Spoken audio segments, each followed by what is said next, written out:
Olá, pessoal, sejam muito bem-vindos a mais um novo episódio do Comunique Zou.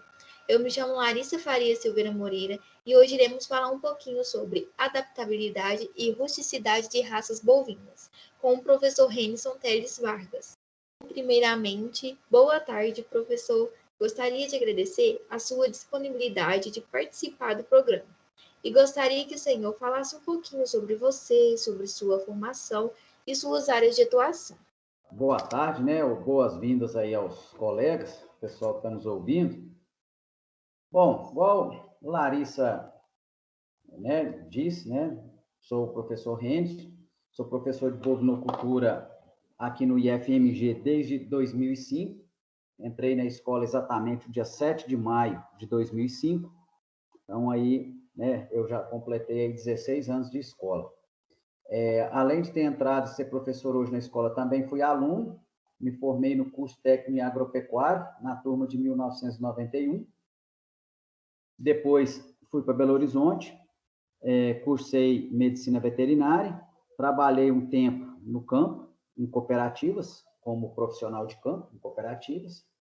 Depois voltei para a universidade, onde eu fiz o meu mestrado, e logo que eu terminei meu mestrado, eu passei no concurso aqui em Bambuí, né? Onde estou até hoje. E nesse período também, enquanto professor aqui, eu tive a oportunidade também de ficar um tempo na Embrapa, onde eu fiz o meu doutorado.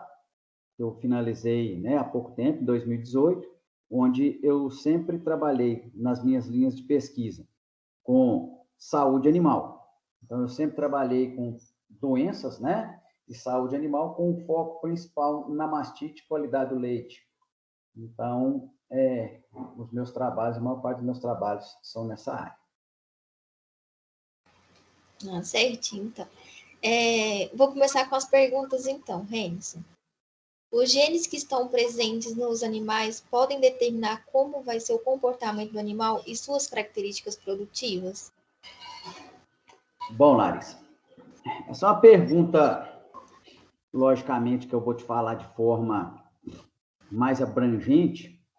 Talvez essa pergunta, quem responderia bem melhor essa pergunta se fosse o professor Rafael, né, que teve aí no canal há poucos dias, ou o professor André. O professor Rafael é melhorista e o professor André é geneticista, né?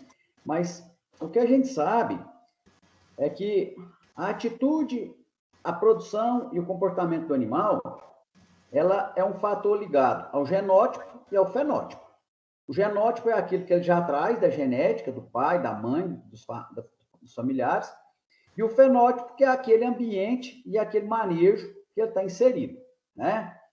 Então, não é necessariamente que um animal que venha de uma família, por exemplo, que tenha uma determinada produção, um determinado comportamento, que ele vai repetir tudo aquilo que os antepassados dele tiveram de produção ou de comportamento. Isso vai ter aí um certo impacto do manejo e das condições que esse animal encontra, né? Mas se a gente pensar na programação genética do que esse animal nasceu, logicamente, esses genes já têm determinadas características. Por exemplo, vou dar um exemplo aqui da minha área, de leite, né? Logicamente, uma boa novilha leiteira, para ela ter uma resposta de produção boa, logicamente não vai adiantar eu só ter um manejo bom, uma nutrição boa e uma condição de vida boa para ela. Ela tem que ter trazido lá do passado uma genética boa para que isso acontecesse.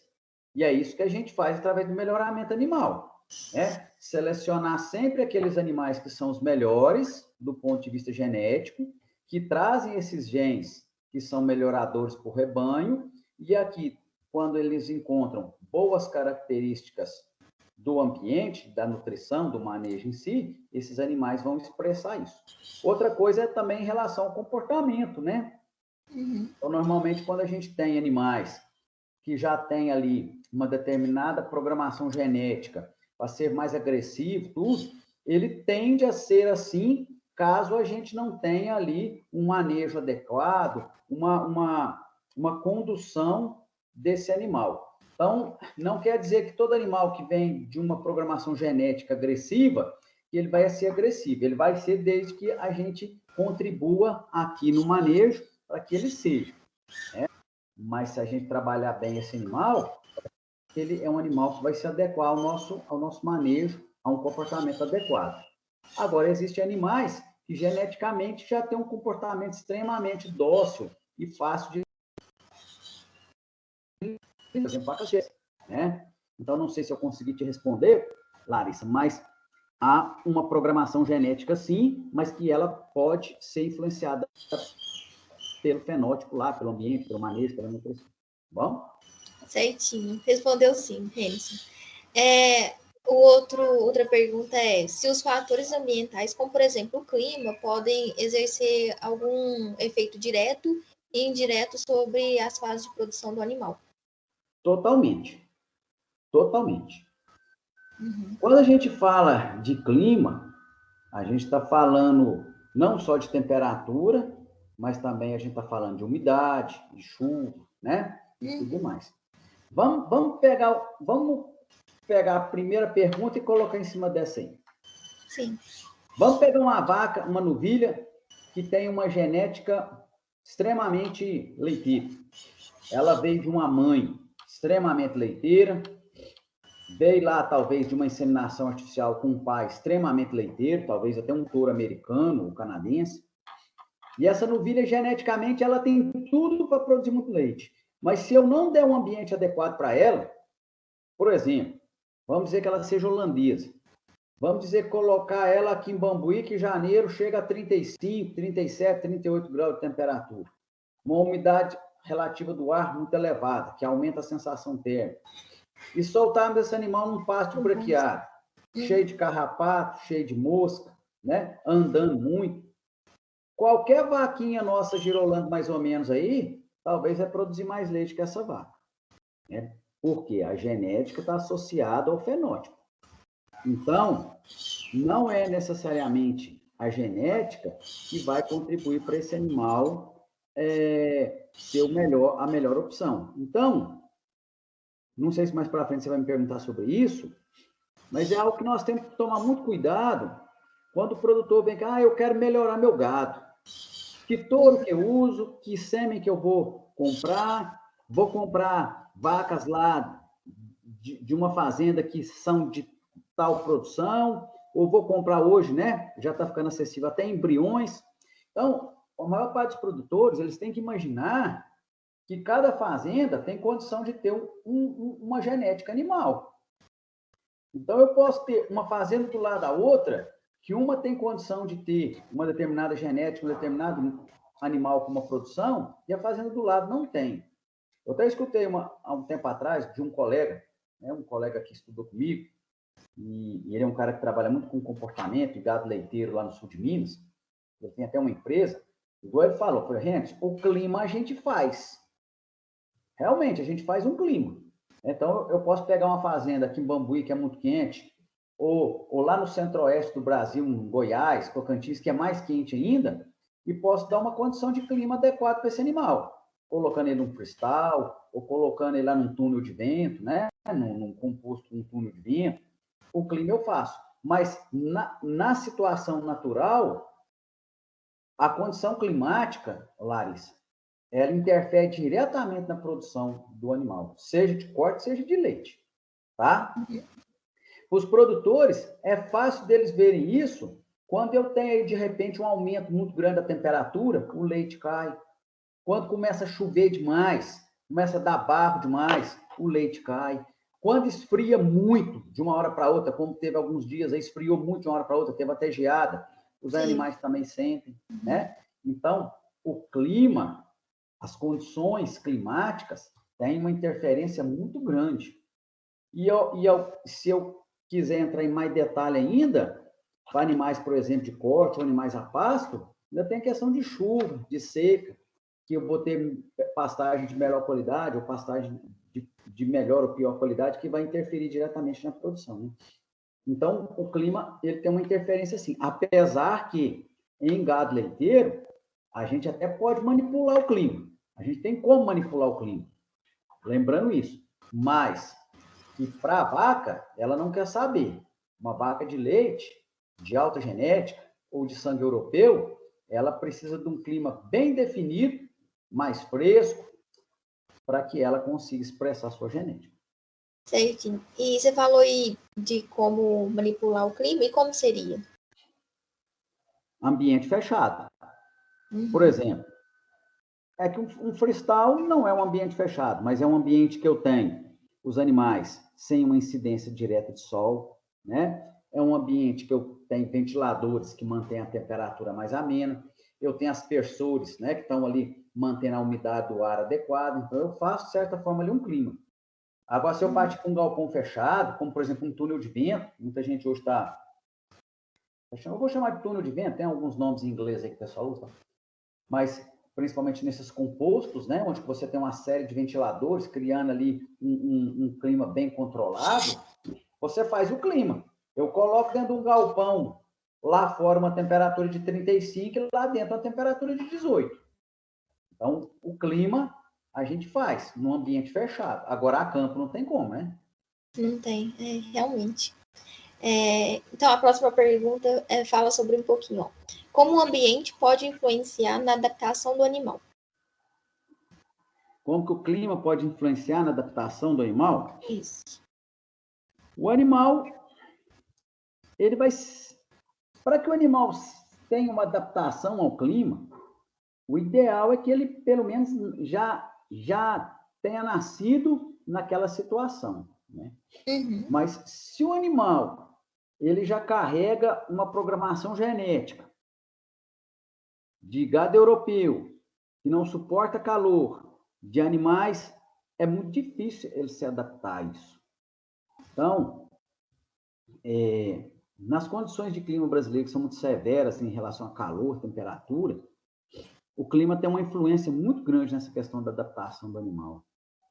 E, na verdade, o bovino é um bicho muito rústico, né? O bovino é muito rústico, apesar de vaca holandesa, vaca jefe, mas é um animal rústico. E ele tolera e sobrevive ali, mas ele nunca consegue ter uma adaptação para ele produzir de uma forma adequada naquele clima. Coisa que acontece com o gado zebuíno.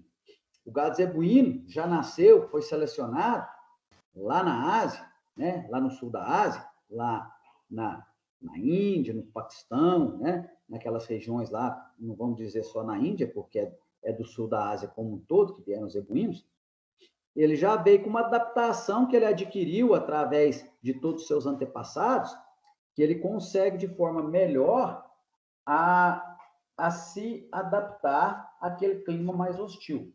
Por exemplo, com excesso de calor, excesso de temperatura, ou até outras questões, né, que vêm junto com isso, como mosca, carrapato e outras questões aí de parasitas que vêm junto aí com o clima muito quente. Tá? Entendi. Próxima pergunta é: quais são os pontos-chave para escolher um animal para que se desenvolva em uma propriedade? Desenvolva bem na propriedade. De leite? Isso, de leite e de corte. Olha, eu acho que a gente deve escolher o animal não em função do que a gente acha do que é bom, ou do que as pessoas falam que é bom, ou que o meu vizinho fala que é bom. Eu escolho o animal de acordo com o que a capacidade da minha fazenda tem de manter aquele animal lá. Então, vamos dizer que eu tenha 3 fazendas aqui em Bambuí, uma do lado da outra. Na mesma região, no mesmo solo, com a mesma temperatura. De repente, uma fazenda tem condição de ter até vacas holandesas puras, fechadas num galpão, produzindo silagem de ótima qualidade, colocando a comida dela toda no coxo, com ventiladores, aspersores, todo um manejo que deixa o holandês feliz e satisfeito. Talvez outra fazenda não consiga manter um holandês, já é um gado mais a pasto, alguma coisa. De repente, essa fazenda já tem que trabalhar com uma vaca F1, uma vaca mestiça, uma vaca girolando. E a outra fazenda talvez tenha um manejo muito mais fraco ainda, que talvez nem uma F1 de qualidade ele consiga ter. De repente, ele vai ter que ter uma vaca ali de mais sangue zebuíno, mais sangue giro, ou mais sangue cuzerá, ou uma vaca do pé duro mesmo, que a gente diz. Então, a escolha do animal para a fazenda ela não é pessoal. O clima e o ambiente da fazenda é que determina que animal que eu posso colocar naquela fazenda. Tá? Em função das instalações que aquela fazenda tem, do conforto que aquela fazenda tem que dar para esse animal e, principalmente, da dieta que eu consigo fornecer para esse animal. Certinho, respondido. Renison, comenta pra gente sobre a questão da seleção natural, que os animais desenvolveram tanto pelagem clara e também um pouquinho sobre a pele, como que esses animais se adaptaram ao longo do tempo. Tá, você está querendo dizer que eu soube pele e pelo, né? Uhum. Na verdade, algumas raças, né? O caracu foi uma raça que ela teve origem em rebanhos que vieram lá da Península Ibérica, né? Portugal e da Espanha, lá a partir de 1536, nas primeiras expedições, na chegada lá, né, das primeiras caravelas lá, trazendo os primeiros imigrantes, né, em 1536, que Martim Afonso de Souza trouxe os primeiros bovinos para o Brasil. E aí, esse gado europeu, principalmente esse gado espanhol e português, foi cruzando, foi desbravando esse Brasil aí, né? Lá em 1500 e pouco, foi cruzando, foi sofrendo uma seleção natural e formou uma raça. Entre elas a caracu, entre outras raças que se formaram. E o que aconteceu de diferente nesse caracu, que tem uma genética europeia, mas que conseguiu se adaptar aqui? Foi a adaptação e a seleção natural durante praticamente 500 anos. Que aqueles que não se adaptavam a isso morreram e aqueles que se adaptaram sobreviveram.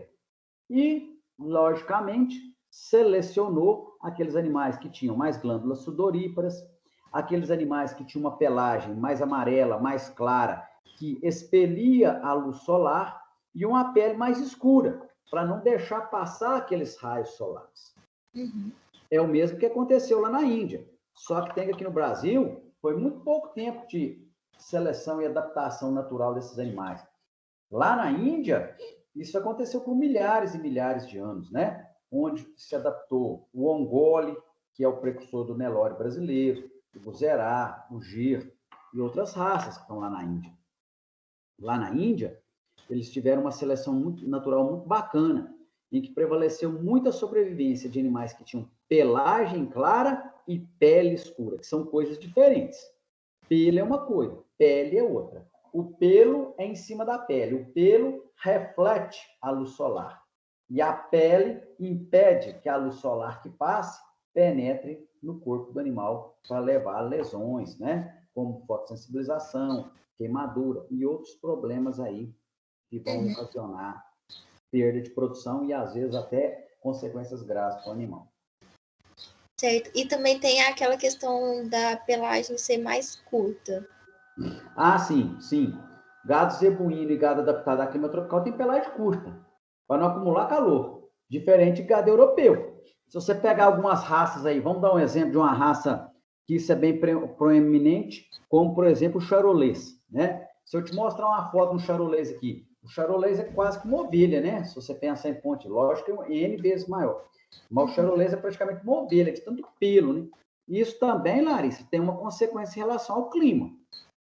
Normalmente, esses rebanhos de gado europeu, holandês, por exemplo, você chega numa fazenda na época de frio, você vê a bezerradinha tudo mais peluda, em função da época do ano. Quando você chega na época da chuva, pastagem mais verde, uma época mais de calor, ela já caiu aquele pelo comprido e está com a pelagem mais curta.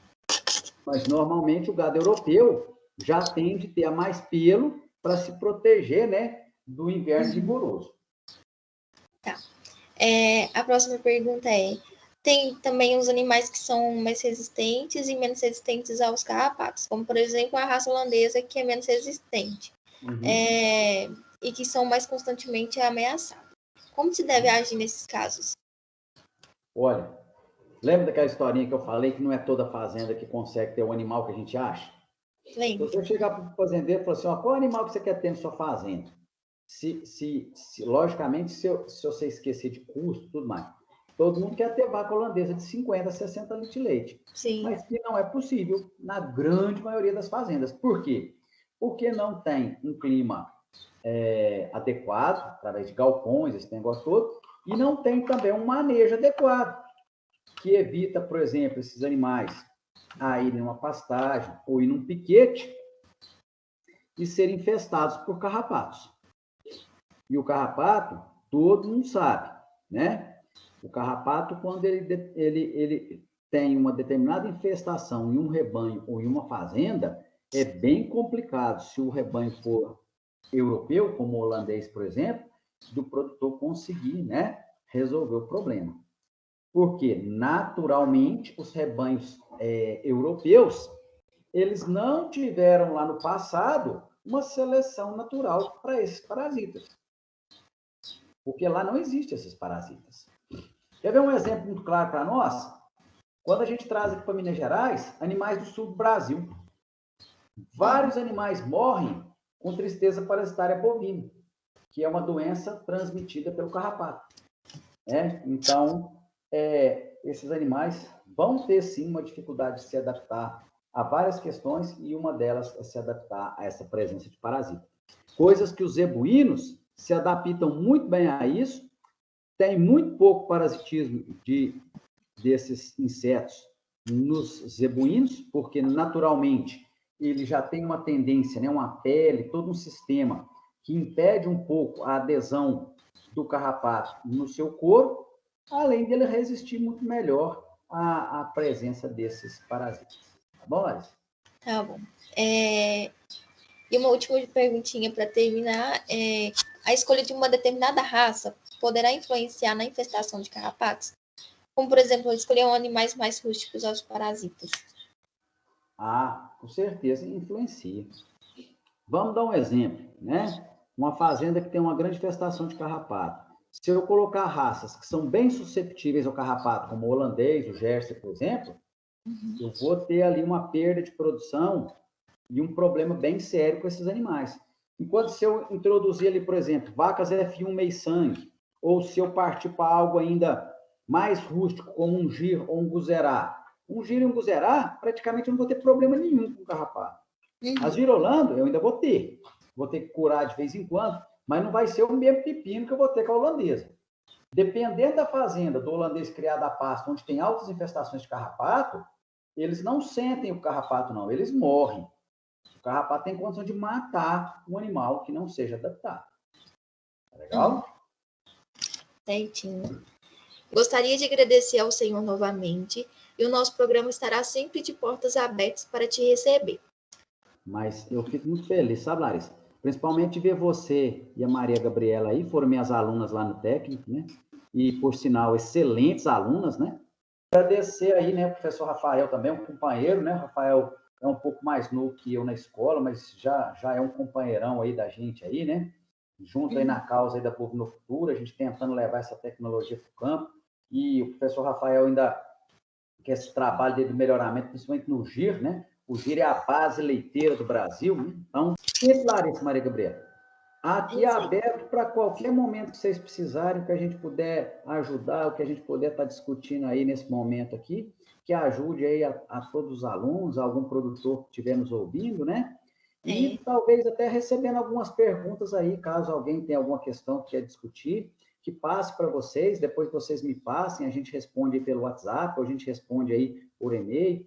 A gente está aqui aberto para colaborar com o que for possível, não só com o canal, mas com o trabalho de vocês, com vocês lá na zootecnia, com o curso de zootecnia, e com a comunidade aí que também está nos ouvindo, tá bom? Tá bom, é isso mesmo. Se alguém tiver alguma dúvida, algum questionamento, sugestão, pode mandar no nosso e-mail, que é o comuniquezou@gmail.com. É isso aí. Então, um abraço, então, pessoal. Muito obrigado pela Tchau, oportunidade. gente.